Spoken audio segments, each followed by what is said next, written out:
Well, so this is a Stone Age arrowhead that my dad gave to me when I was a little girl. So my dad was a history and geography teacher, and guests sometimes brought his work home with him. But he showed me this, and I was probably doing a little project at school, or we were discussing it, and so he wanted to show me kind of real life what it was. So and where would he have had that, or where would he? They're actually they dig them out of the ground all the time. These are really common. They're not anything fancy. Okay. I've never seen one around and about. But he explained how, as we'd read in the textbooks, they would have, hammered away at a wee stone to make a sharp bit and then attached it to a bit of a stick, and the stick would have been broken down over time, but we still have the stone bit. But it really resonated with me that I was holding something that ancient people held at one point, and just that connection to history. And human history was something that I went, wow, that's really cool. So I squirreled it away. I don't think it's missing from a museum somewhere now. As I say, these are very common. You can pick them up any place. It's amazing, even the way, the ridges, you can actually sort of... Yeah, and at the edges you can see how, with a bit of I think the word was flint. I think some of this terminology is coming back to me now as we're discussing it, that they bash away with a stone and get a nice sharp edge so that you could use it to cut something or something like that. So yeah, it's nice. It's nice. It's very tactile, and I like that it does have that connection with history. And at some point, I do sometimes, wonder, well, what am I leaving for centuries' time? I don't know that it's anything as interesting as this. Well, I don't know. I think we're going to discover that it is. So what are some of these other strange looking objects you have here? Yeah, so then from history, I was one of those kids who loved dinosaurs and books about dinosaurs, and I would wander around and see as many as I can. And so these are little fragments of fossilized dinosaur eggshells. So they're all broken up because they were just from a field in France, and so they would have gone over them with a plough and things. But you can see the little the rough surface. For the bigger pieces, sometimes you can see the slight curve, and they're from the south of France. It's a region that was then, so Provence region, that it was covered by water at different points of time in history, and that helped to preserve things. You got this sediment that would squash down on the eggshells. Now, if I came upon that, there's no way I would be able to say to myself, I know what that is. That's a piece of a fossilized dinosaur egg. No. So in the vineyard in France, they use them. And what will often happen is as they're ploughing up, they'll get a whole catch kind of together, because obviously there was a nest there. And not too dissimilar from within bogs in Ireland. People are used to identifying certain things that come out of it. So yeah, it was friends from France who thought nothing of this. They showed me one. So yes, this is some fossilized eggshell we dug out of the vineyard. And my 10-year-old self was like, oh my gosh! So they sent me some, and again, a precious item that I then squirreled away and had and just like to look at. And what are these two black ones here? So these would be little fossils. So this, now I don't know the technical name for these things because I just liked the look of them, but they're fossilized. These would be hundreds of millions of years old. So this is, this one you can see has been polished and shone up, and you can see the whole creature. But this would be one that I just probably found in a field or in a riverbed. So this is one, it's just a regular stone, but you can see this little bit of the fossil that's there. And again, it's hundreds of millions of years old, and just this idea that I can now pick this up and hold it and have that connection with something that's so old was something that was really cool. So those are, and this kind of thing you'll find, I'm going to be looking out more carefully now. Absolutely, or a river.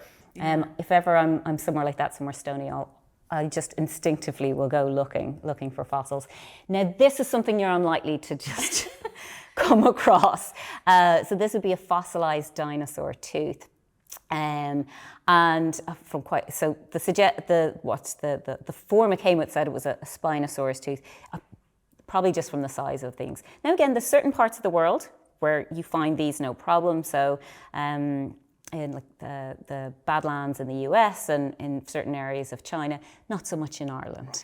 But again, it's a big old dinosaur tooth, and that to me was really interesting. So that was actually a present from someone who knew that I was very nerdy and liked to look at these things. Now, would you have seen these dinosaurs in like Jurassic Park or anything like that?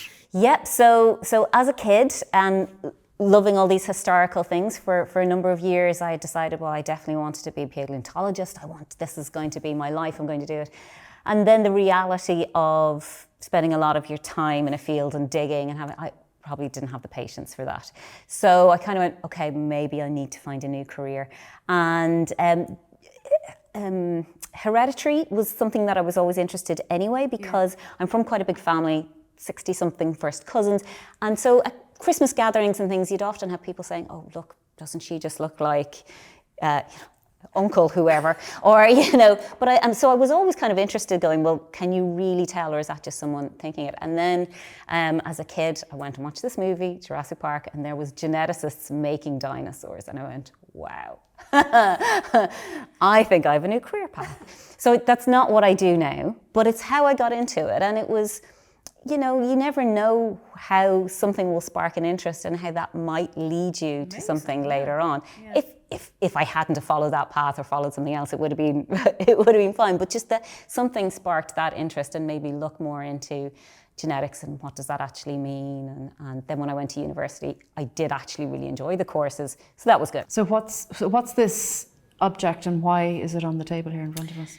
So this is a magnifying glass, which, while I don't use this magnifying glass itself, it represents the fact that most of the work I do, I need some sort of a visual aid. So I work with very tiny things. So there's whole different levels of microscope. I use benchtop microscopes to help move some of my samples around. A lot of what I do, though, requires really high-powered microscopes. So that allows us to look into particular cells. We put fluorescent labels on things so we can look at them. We use so those would be confocal microscopes. We also use things called electron microscopes, and those get you into the very minutiae. So looking at the gaps between tiny little contacts and things within a cell. So at a level that's just really, really, really cool, really high powered. But so this kind of represents all of that I need tools to enable me to really zoom down into things to understand more about. So you're talking about microscopes and cells, and you're obviously a scientist of some sort. I am. So what's your name? So my name's Niamh Sullivan, and I'm a neuroscientist and geneticist here at UCD. Great. And my work, if that's okay. Yeah, so my work is looking at inherited forms of motor neuron disease. So motor neuron disease is a disorder where the cells that connect your brain to the muscles throughout your body and tell them how to work and move, in some people, they don't work as well, or they actually get to a point where they degenerate, they die, and then people can't move or coordinate their movements properly. So in the last number of years, we've gotten really quite good at understanding what are the particular gene mutations that cause it, and that's part of this genomics revolution that people will probably have heard a bit about, and there was quite a lot about the Human Genome Sequencing Project in the year 2000, and I think then a lot of people felt, well, what has come of that? How have we moved on from that?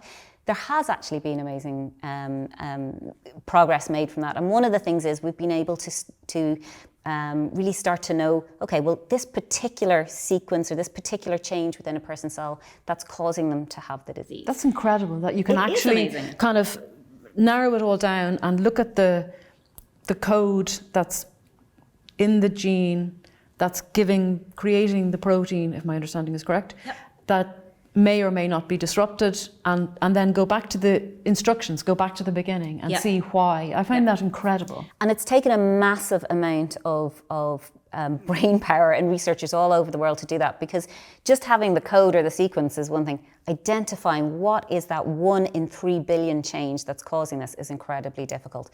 It's still a work that's ongoing, but for certain diseases we've made massive progress. So that's really good in terms of a diagnosis and saying to people, look, we know why. What we haven't gotten, where the gap still is understanding, okay, but what is that disruption actually doing to the cell? And importantly, how could we fix it, or how could we improve it, or how could we improve the cell's health? So what I would do is I work with diseases where we know the genetic mutation, and then to try and understand why that particular mutation is causing the disease, I model it in the fruit fly. So the little tiny buzzy, usually people describe them as very annoying guys, the little ones you'll see in buzzing around your fruit bowl in the summertime. Those are a model system that have been used for over 100 years. And I think we have a microscope slide here, and there are actually, I don't know, you can probably tell us whether there's 2 or 3 or whatever, but there are some actual 3, I think. There's 3 redissected flies on there. So what we do is I genetically modify the flies so that they have the equivalent mutation to the patients with disease. And the great thing is that we're then able to look into them. We're able to look into the affected cells using some of these high-powered microscopes I was talking about, and try to look at what is the disruption that's happening within them. So what we've done here is we've used our microscopes to open up the flies and you're using these tiny little tools here, this tiny little scissors. So if you think about those tiny little flies that are buzzing around your fruit bowl, and I'm saying I want to do neurosurgery on them, that's tricky. So what we do is we have this little plate here. So we'll actually pin them down. We use the larval stage, so like the caterpillar type stage, or if you're someone who's into fishing, it would be the maggot stage. We pin them down. Now these pins are so tiny, so I couldn't use them just with my fingers. So I use a forceps to move them around, and then I use these scissors, these nice little spring scissors, to cut them open. And it allows me to look at the motor neurons. So these are the cells that connect the brain to the muscles through their body, and plate them out of here, so we can take this to a microscope and I can look at these motor neurons. I actually had a look at that in the bench microscope I have here, and they are so beautiful. They really and it's incredible, are. this amazing network of, actually you can see the neurons. It's kind of mind-blowing. I mean, you look at it here, you can't hardly see a little speck on the thing. Yeah, but to look under it, and I'm always saying to people, look, can you see those little, they look like little hairs, those fine little hairs coming down through. Those are the neurons connecting, and we have those, all of us. Now, for us, they run through our spinal cord, which is why you can't say to a patient, excuse me, can I cut open your spinal cord and have a look at it? We have to have these model systems so that we can see it. And this is something, so we're looking at understanding, well, what's going wrong in the disorder. And also then if we have flies that we feel, well, these are modeling the disease. So they don't have the disease, but they model it. So they have certain aspects of it. Can we test out different drugs that might hopefully improve the flies and then see what of these might be useful. And we're moving this on now. In the last number of months, we've set up a collaboration. So we have some funding from a group in the US called the Carter Foundation, and this was set up so there was a young boy who a few years ago they knew he had this, had a condition, had a disease. Genotyping revealed a particular mutation in a gene that told us, right, he has this inherited form of motor neuron disease. And so what we are doing, we have flies now that have the equivalent mutation in their gene, and we've just started now to investigate them and look to see what disruptions they have. It's amazing. I think, Niamh, you're going to find that your concern about leaving something, interesting and useful behind is unfounded. I'm just going to very quickly talk to you about this hair on the table. Yes. When I was doing my degree in cell and molecular biology, I'm an artist, Lorna Donlon. I was artist in residence in the Conway Institute for a year, where I got to meet all of you guys. And I can remember when I was doing cell and molecular biology, everybody would say, so the thing we're talking about now is, a millionth of the width of a human hair. Yes. And here's a human hair. And, I can hardly see it. Yeah. And it's incredible to me to think that this is the world that you are working in. Everything is, a percentage of the width or the size of this diameter of this human hair. And amazing that you can actually do what you are doing at all. I think it's incredible. Thanks so much for talking to me. Thanks for having me over.